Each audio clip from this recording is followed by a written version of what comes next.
किसी समय की बात है। एक छोटे से गांव में एक पुराना मान्यता थी। गांव के पास एक विशाल जंगल है जिसे लोग भूतिया जंगल कहते थे। इस जंगल के बारे में कहा जाता था यहाँ पर रात के समय अजीब अजीब घटनाएं होती है। लोग यहाँ जाने से डरते थे और इस जंगल के बारे में बात करना भी मना था।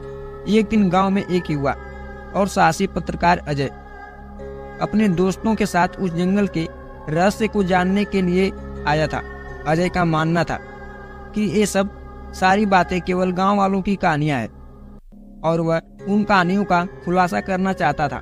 अजय और उसके दोस्त सुमित और राधा रात को जंगल की ओर चल पड़े। रात का समय था और चांदनी से जंगल की घनी सिरन और भी ज्यादा डरावनी लग रही थी। हवा में एक अजीब सी सिरन थी, जैसे कि कोई छिपी हुई शक्ति जंगल में गहराई से बसी हुई हो।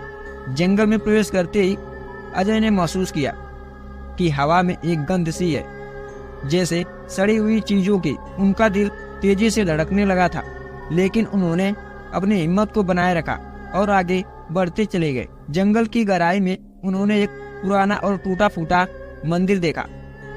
मंदिर के चारों ओर चूहे, सांप और जंगली पौधे उग चुके थे। अजय ने मंदिर के अंदर झांकने का निर्णय लिया। जैसे ही उन्होंने मंदिर के दरवाजे को खोला, एक ठंडी हवा का झोंका उनके चेहरे पर आया और उन्होंने देखा कि मंदिर के अंदर एक पुराना और धूल भरा शिवलिंग रखा हुआ है। अजय ने शिवलिंग के पास जाकर उसकी पूजा करने की कोशिश की, लेकिन अचानक उसने महसूस किया कि उसकी पीठ पर कुछ ठंडा सा महसूस हो रहा है। उसने पलटकर देखा, लेकिन वहां पर कोई नहीं था। वह घबरा गया, लेकिन उसने इसे अपने दिमाग का भ्रम मानकर नजरअंदाज कर दिया। रात बढ़ती जा रही थी और अजय ने सोचा कि उसे जंगल की ओर और गहराई में जाना चाहिए। जैसे ही वह चल रहे थे, अचानक उन्होंने सुनील की चीख सुनी। वे दौड़कर सुनील के पास पहुंचे और देखा कि वह एक बड़े गड्ढे में गिर पड़ा था। गड्ढा इतना बड़ा था कि उसमें से बाहर निकलना मुश्किल था। अजय और राधा ने मिलकर सुनील को बाहर निकालने की पूरी कोशिश की, लेकिन गड्ढे के किनारे अचानक दरकने लगे और वे सभी अंदर गिर पड़े। जब वे होश में आए तो उन्होंने देखा कि वे एक अंधेरी गुफा में थे। गुफा में एक बुरी गंध और अजीब अजीब आवाजें सुनाई दे रही थी। जैसे ही अजय ने अपने फोटोग्राफर कैमरे की फ्लैश लाइट को ऑन किया, उसने देखा कि गुफा की दीवारों पर पुराने समय की चित्रकारी की गई थी। चित्रों में भयानक राक्षस और अजीब आकृतियां उकेरी गई थी।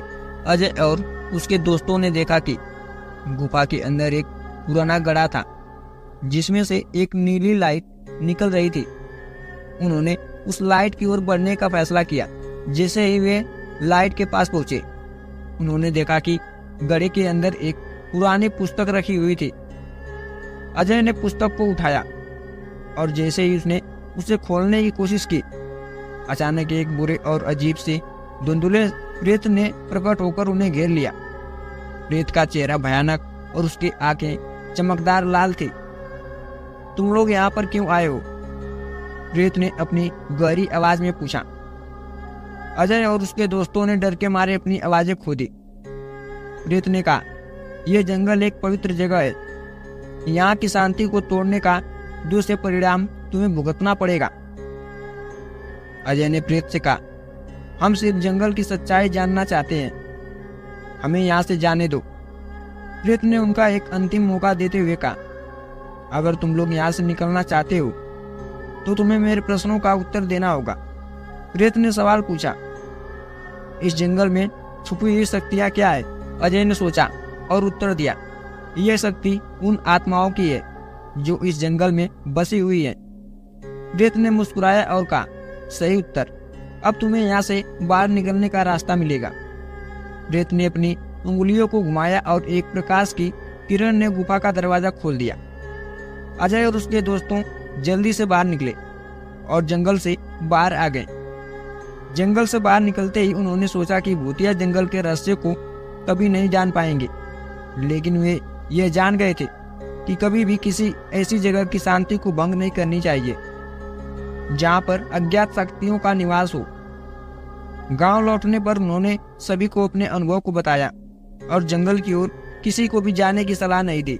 भूतिया जंगल का रहस्य अब भी अनसुलझा था, लेकिन अजय और उसके दोस्तों ने अपने जीवन की सबसे बड़ी सीख यही प्राप्त की कि कभी भी अज्ञात चीजों के बारे में सावधान रहना चाहिए और किसी भी पवित्र जगह की शांति को भंग नहीं करनी चाहिए। तो दोस्तों, इसी के साथ ये छोटी सी स्टोरी अब यहीं पर समाप्त होती है।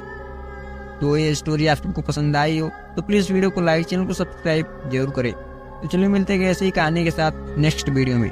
तब तक के लिए आप सभी का धन्यवाद।